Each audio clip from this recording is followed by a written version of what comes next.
Hello guys, welcome to Jamb use of English tutorial. This is the first video you are shooting on Jamb use of English, and of course consequently we are going to be uploading the other videos on all topics and all subjects that have to do with Jamb. Alright, so we have discovered that over the years a lot of students neglect English language. They see it as what they speak every day, as what they hear every day, and so do not give it so much importance. They neglect it. Jamb use of English is very easy to pass and it is very easy to fail. Now, compare a student that scored 80 in Jamb use of English and a student that scored 40 in Jamb use of English. The student that scored 80 in Jamb use of English, if the student scores like 40 in the other three subjects, 40, 40, 40, that is 120 already. 120 plus 80 is 200. The person has gotten a good Jamb score. The person that scored 40, the person scored 40 in other subjects, imagine what the person might have gotten.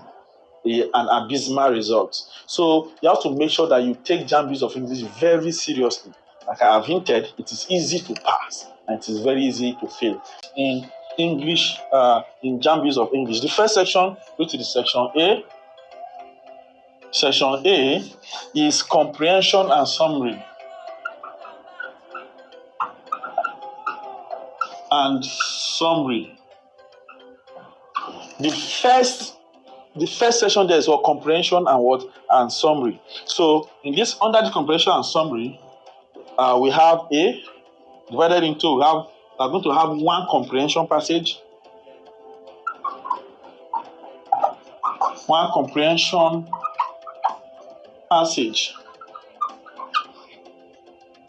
and there are going to be what 5 questions under it.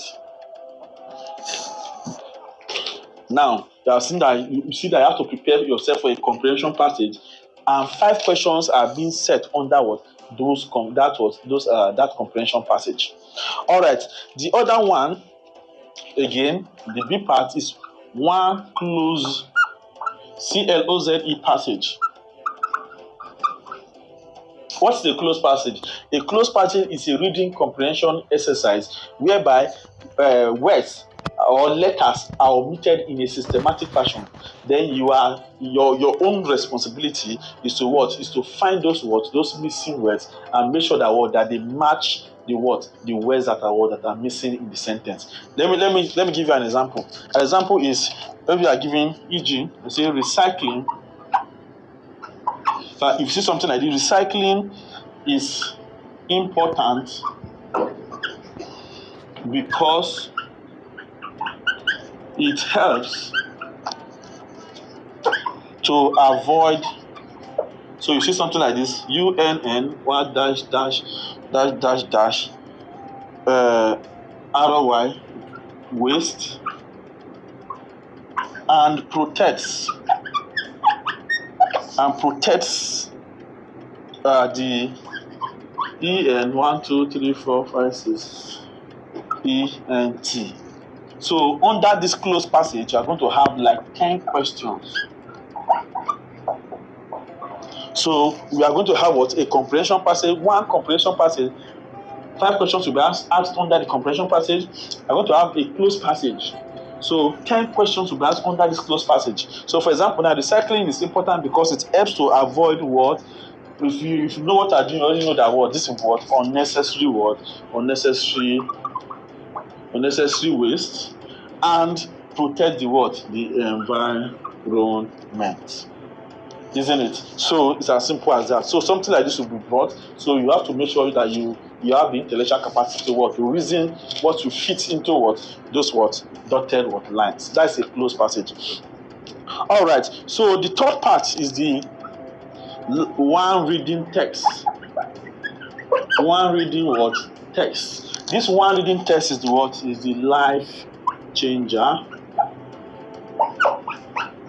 The life changer. It could be any novel But currently, why as at the time of shooting this video, it is what life changer they are using. So over the years, there's the independent and so many and so forth. Your own may be different. So, but understand that this is the structure of what of Jamb English examination. So this is the first session, session A, one comprehension passage, 5 questions.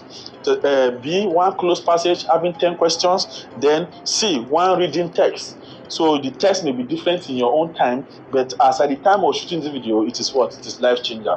So under this reading test, how many questions will be set? 10 questions will be asked.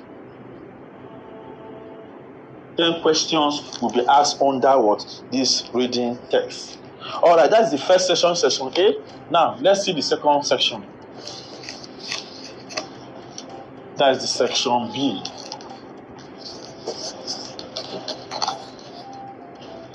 Section B.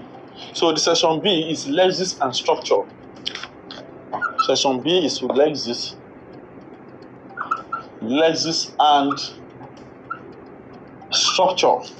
In this, under this lexis and structure, there are what? 4 parts. 4 parts to lexis and structure. The first one, A, is sentence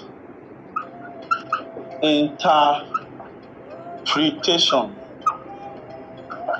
You know what sentence interpretation is, isn't it? Right? You'll be given a sentence, you'll be told, you'll be given options. The best that best interprets that sentence or the word that you are given. So, for example, how many questions will be set here? 5 questions from sentence interpretations. I'm going to see 5 questions from sentence interpretation. Then B, I'm going to see antonyms. You know what antonyms are? Words that are opposite in meaning. Opposite in meaning.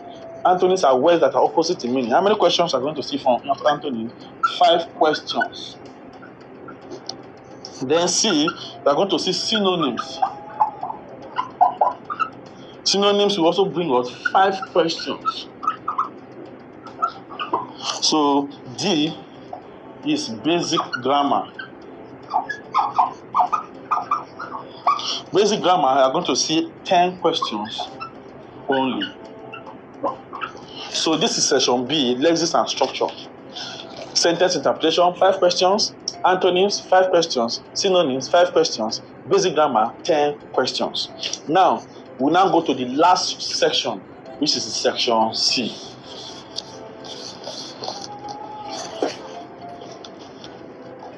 So the section C, for the section C, we are going to have 5 parts to it. The first part is vowels. So we are going to have 2 questions from vowels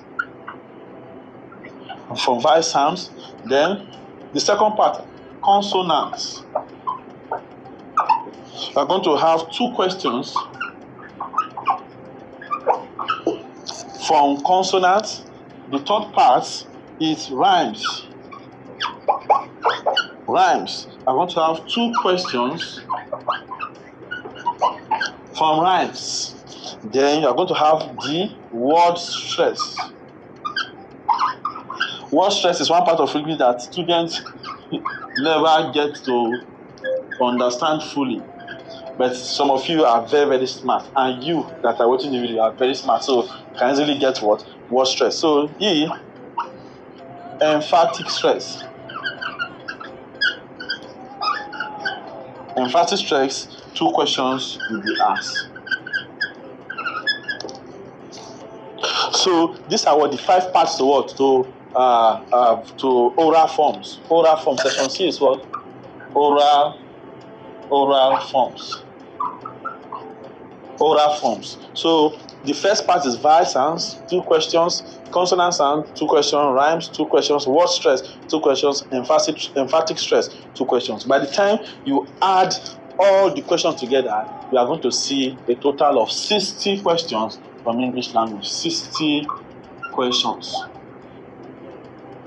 So imagine you get all the 60, you get all your 100 mark complete, right? So it's over 100, right? So if you score 40, if you score 40 out of the 60, it's 40 over 60 times 100, isn't it?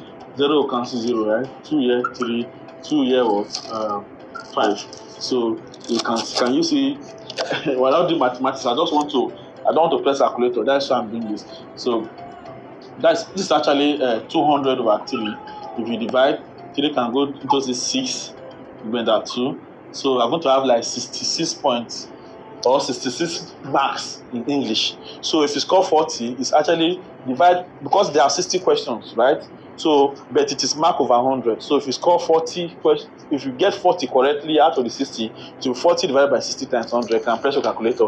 Don't mind this nonsense I'm doing. I love mathematics, that's why I'm doing it. So, please take your Jamb use of English very seriously. This is the structure of what Jamb use of English, and this is how what they select for their questions. So we're fortunate enough to see very, very, very easy thing. We're going to treat all the topics in English language, and of course we are going to and make sure that you are successful in your English language examination. So stay glued to this channel. Next time you are going to see me in English, it may not be me, it may be somebody else, but please make sure that you pay full attention and you pay full seriousness to your studies. See you at the top.